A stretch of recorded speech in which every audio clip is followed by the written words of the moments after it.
What's going on, my little tortilla chips? Welcome back to Nacho Wrestling, and welcome back to Versus, the series where I take a look at two wrestlers and see who comes out on top as my personal favorite of the two.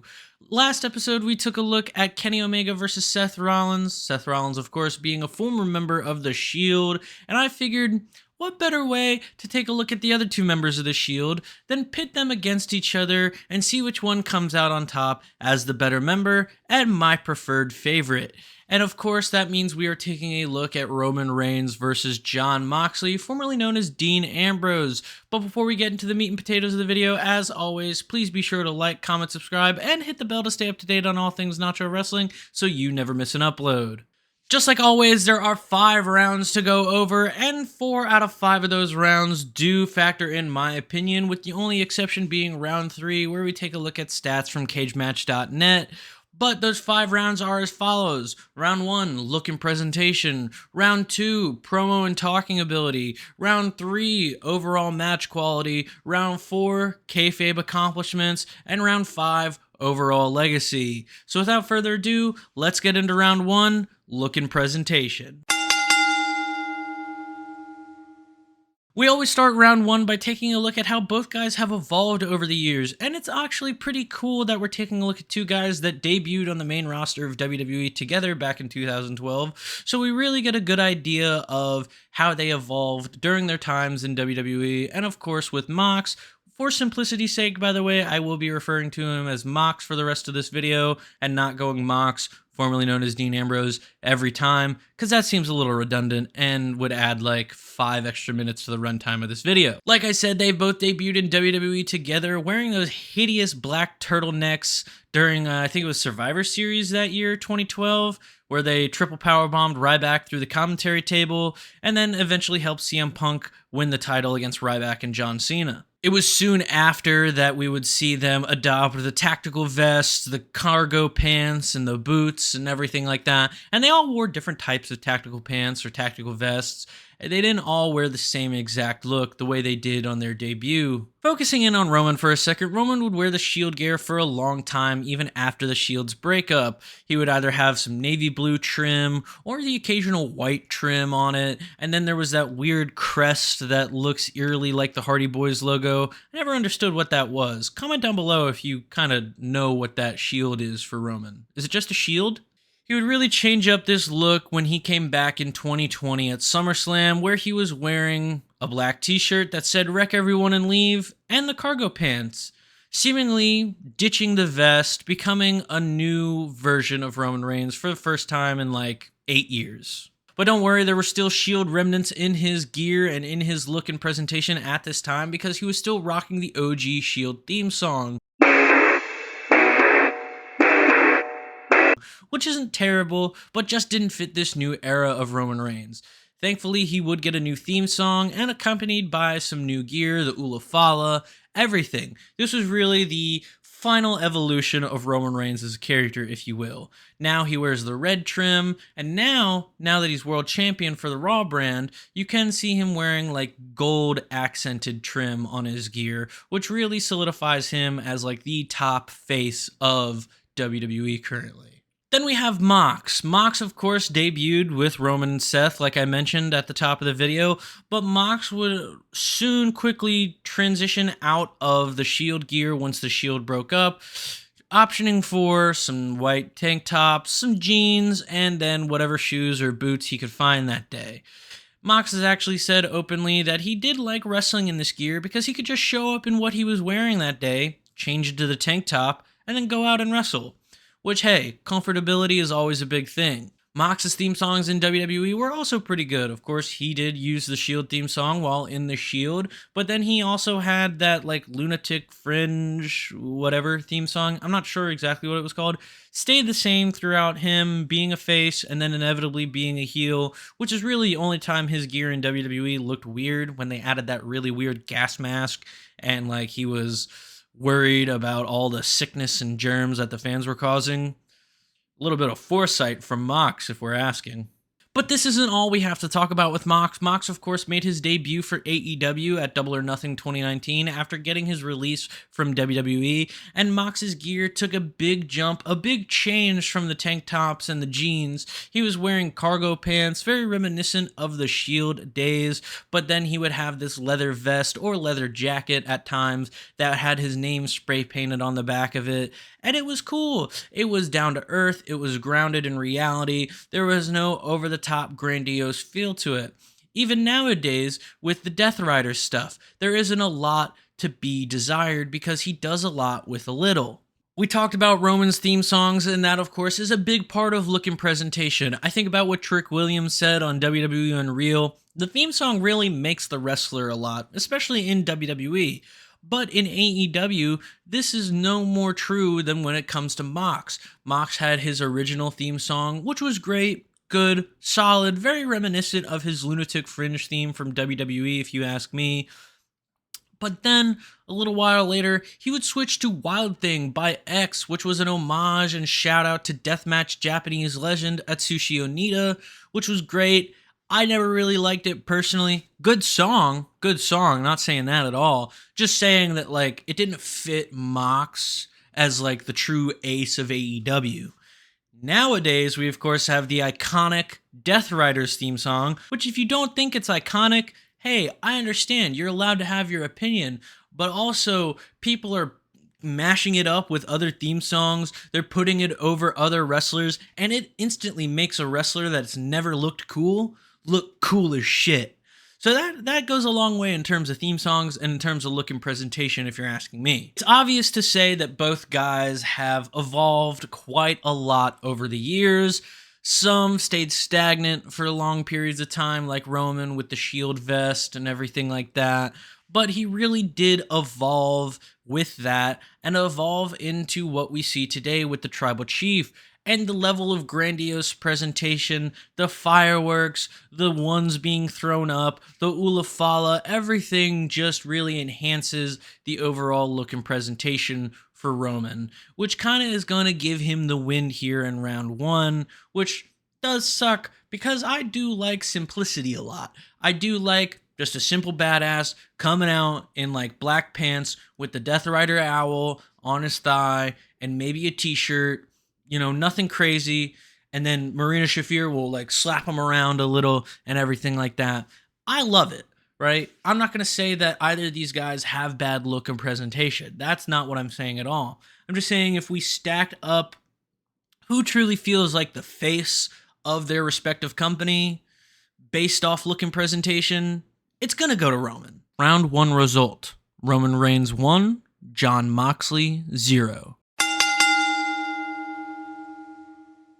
Round two is Mike N talking as always, and I'm going to keep this one really brief because Mox is clearly the better promo, not just now, but even in the past, even during their times in WWE together. I mean, the whole reason they inflected Mox into that build-up to WrestleMania 32 with Roman and Brock and Triple H was because Roman couldn't really say anything. They had to have Mox be the guy that could help defend Roman and talk up Roman to the crowd and to Triple H and everything like that. So I think it's obvious that Mox is going to win this round. Mox, even nowadays, yeah, can his promos be sometimes long and drawn out and a little confusing and a little slow? Yeah. I mean, I remember the one time I was at Collision with my good friend Logan and my brother Sean, and I made a joke. I yelled out loud, "What are you talking about?" Because he was droning on for like 10, 15 minutes in a backstage seg. Absolutely bananas. But nowadays, he's really refined it. He's become a lot better. And if we're being completely honest, Mox is one of the few guys in wrestling today that can get me to feel like I can run through a brick wall unscathed. Round two result. Roman Reigns 1, Jon Moxley 1. Here we are at round three, everyone's favorite round because you can't dispute the facts, you can't dispute the stats. You can take a look at cagematch.net and see where both of these guys lie, but these numbers come to you as of me recording and writing this video, which was on August 9th, 2026. Thank you. Mox and Roman are both in the top 15 highest voted for wrestlers, with Roman coming in at number 11 and Mox finishing out the list at 15. Let's take a look at the guy that just scored his first point, Jon Moxley. Mox comes in with an impressive score of 8.57, which is nothing to sneeze at. Very good. Compared to the rest of the wrestlers we've talked about on this show, it's on the higher end of the spectrum. His best performing year came in 2012 with an average score of 9.22. Correction, his best year was in 2012, but it was actually a score of 9.25. Sorry about that. But more importantly, there was only 8 voters for that year for him, so small sample size, but those 8 people really enjoyed his work. So that's something to be shown, I guess. I don't know.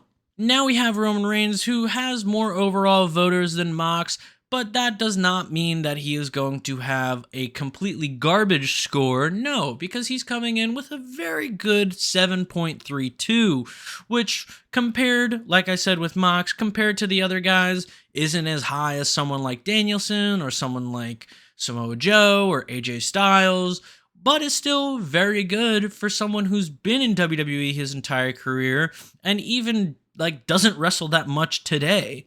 So getting a 7.32 is very good. I did it with Mox, so I'll do it with Roman. Roman's best performing year came in 2013 with a score of 9.22. If you were paying attention, this round is obviously going to Jon Moxley because Mox has the higher average match rating throughout the years compared to Roman Reigns. Round 3 result. Roman Reigns 1, Jon Moxley 2.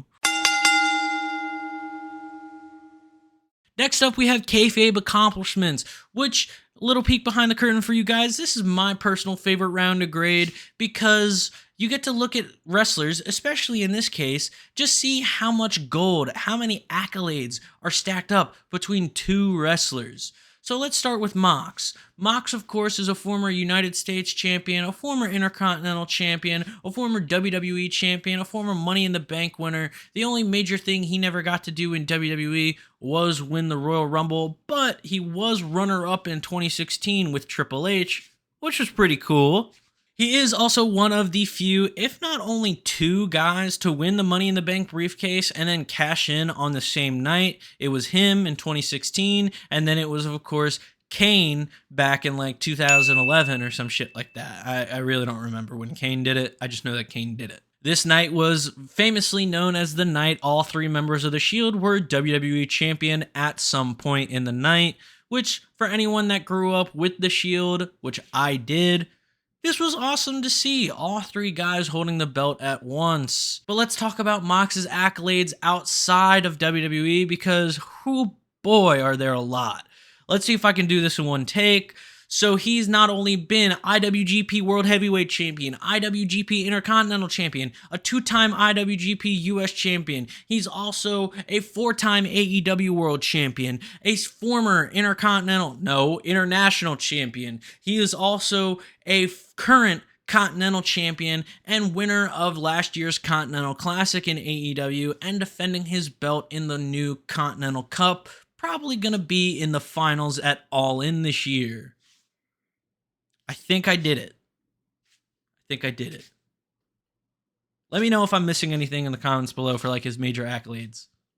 Thanks. Moving over to the OTC, Roman is also a Royal Rumble winner in his own right, a 2-time Royal Rumble winner to be exact, a former United States champion, a former Intercontinental champion as well, a former tag team champion as well, and then the creme de la creme is, of course, his many Universal and WWE championship reigns, capped off by his 1,300-plus day reign from 2020 to 2024, which, I mean, come on.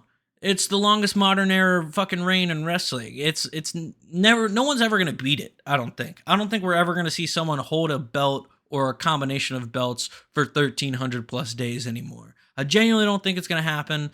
Gunther was the closest with his IC title reign that ended at 666 days, which still scares me to this day that it was the perfect devil number, whatever.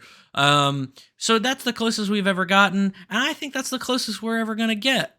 So, with that being said, I'm going to have to give this round win to Roman Reigns. I know. Don't get mad at me. Mox has won. Mox has been trusted to be world champion in every major company he's worked for. Don't get me wrong. That goes a long way into your kayfabe accomplishments.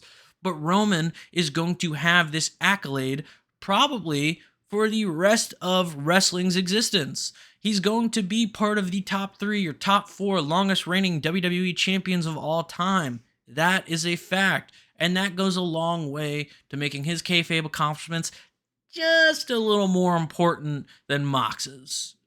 Round 4 result: Roman Reigns 2, Jon Moxley 2. For what feels like the first time in a minute, we are dead tied at 2 apiece here in round 5, so this is a pretty important round. If you're still here watching the video, let me know down in the comments below. What do you think, or who do you think is going to eke out the victory today? Is it going to be Jon Moxley, the ace of AEW, or is it going to be Roman Reigns, the face of WWE?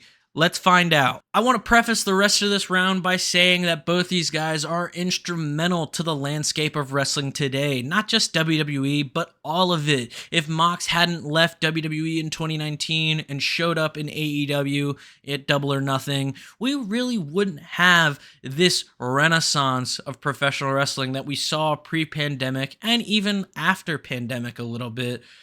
And now, everything we see now is still centered around the Shield, centered around Roman Reigns, centered around Seth, centered around Mox. I remember like 2 years ago, 2024. Yeah, it was 2024.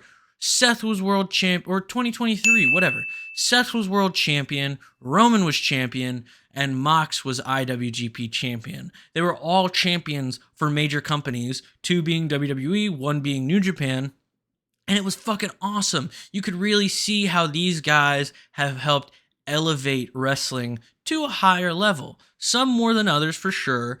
But I think when we come down to it, both these guys, and Seth included, are going to be looked back as pioneers of this new era of wrestling. To focus in on each of them specifically for a second, Roman is obviously going to be one of the top guys for WWE for a lot longer. As long as he continues to wrestle, he's going to be looked at as the guy, the QB1. As much as Cody and CM Punk try to throw around that they are that, it's always going to be Roman until he retires. Let's be honest. Roman is also going to be on a lot of younger fans and a lot of fans who got back into it because of him.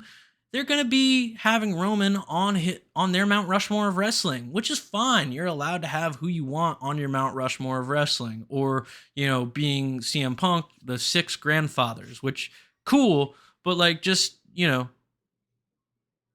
say Mount Rushmore, dude. It's fine. You can have 5 people, 6 people, 10 people on your Mount Rushmore. Just because there's 4 presidents on the Mount Rushmore, I'm getting ahead of myself here. There's no point in talking about this right now. I think another thing that endears a lot of fans to Roman Reigns is the fact that Roman battled cancer. Roman had to leave WWE for a little bit and focus on himself, focus on his health, and it really makes people appreciate the time we have left with him, because we never know if he'll have to retire early, or if he does retire, we'll never know if we ever get to see him again. I don't think he's going to make appearances the way John Cena does, the way The Rock does. I think once he's done, he's done. We might see him for his Hall of Fame segment. We might see him here and there, but we're not going to see him the way John Cena gets wheeled out to do stuff randomly. Definitely not. Then we have Mox, a social pariah of the wrestling community, if we will. And honestly, Mox is often talked about and debated about on what type of wrestler he is. Is he a good wrestler, or is he a carny deathmatch wrestler? And if you think he's a carny deathmatch wrestler and nothing more, that's fine. You're allowed to have your opinions, but also just admit that you really don't watch Mox matches, because he can do more than just the deathmatch stuff. It just so happens that his death matches in AEW are fucking awesome. The biggest thing here is that whether they like him or hate him, they're still talking about Mox, and they're going to continue to talk about Mox for a long time to come, which is why I'm going to give the win here on overall legacy to Jon Moxley, because I think divisiveness or indecisiveness, whatever you want to call it, about people constantly bringing him up in conversation reminds me very much of Michael Jordan and LeBron, because how often do you hear two old heads and a young guy talking about LeBron versus MJ? And there are always debates on who's better, who's this, who's that. Well, both are great. Both are the GOATs of their era. And I think you could say the same thing here. Full transparency, I wanted to give the tie here and have the first time ever end in a draw. Both guys are better than Seth, if we're being honest. You know, I might get flamed for that in the comments, but like Mox, I think if we're ranking the Shield, Mox, Roman, Seth. That's just how I look at it. Which is crazy because Seth is the one that broke out on his own first and turned on them and everything like that. But like, still, Mox number 1, Roman number 2, and it's like 1A, 1B, really, if we're being honest. And Seth can be 2. Whatever. Round 5 result. Roman Reigns 2, Jon Moxley 3. Well, there you have it. Today's winner of Versus is Jon Moxley, the ace of AEW, the Death Rider, the Paradigm Shift, whatever you want to call him, whatever you know him as. And if you know him as Dean Ambrose and are praying for him to come back to WWE, my friend, I have some bad news for you. He's never coming back. But like I said, that is it for today's episode of Versus. Let me know what you guys thought about it down in the comments below. Let me know who you have winning each round down in the comments below. And as always, be sure to like, subscribe, and hit the bell to stay up to date on all things Nacho Wrestling so you never miss an upload. And I will see you guys next time.